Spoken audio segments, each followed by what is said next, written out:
भोलनाथ में टीएमसी की तरफ से चल रही बिल्डिंग तोड़ो कार्रवाई ने एक बार फिर आम लोगों के दिलों में डर और तनाव पैदा कर दिया है।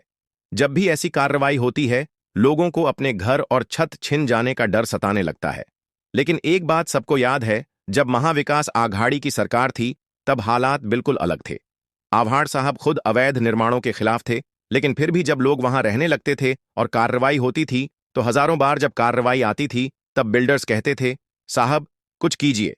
उस वक्त हालात अलग थे, उनके बस में था और उन्होंने एक कॉल पर लोगों की छत बचाई है। इसका सबूत आपको वही बिल्डर्स खुद दे देंगे। आज उनके पास सत्ता नहीं है, सरकार बदल चुकी है, लेकिन आव्हाड साहब का जज्बा आज भी वही है। आज भी वे कहीं न कहीं से फोन करके दबाव डालकर आम लोगों के लिए खड़े होते हैं। यही वजह है कि जनता उन्हें आज भी उस इंसान के रूप में मानती है जो हमेशा आम आदमी के लिए खड़ा रहता है। 2017 में जब शिलफाटा पर दुकानों को तोड़ने की कार्रवाई हो रही थी, तब शमीम खान ने उस अन्याय के खिलाफ आवाज उठाई थी और जनता के साथ मिलकर जबरदस्त विरोध किया था। लेकिन उसके बदले उन पर झूठे मुकदमे डाले गए और उन पर अत्याचार का मामला लाद दिया गया। यह साबित करता है कि जो जनता के लिए खड़ा होता है, उसके साथ किस तरह का अन्याय होता है। सिर्फ आज नहीं, बल्कि कुछ साल पहले भी कलवा के लोगों के घर तोड़े जा रहे थे।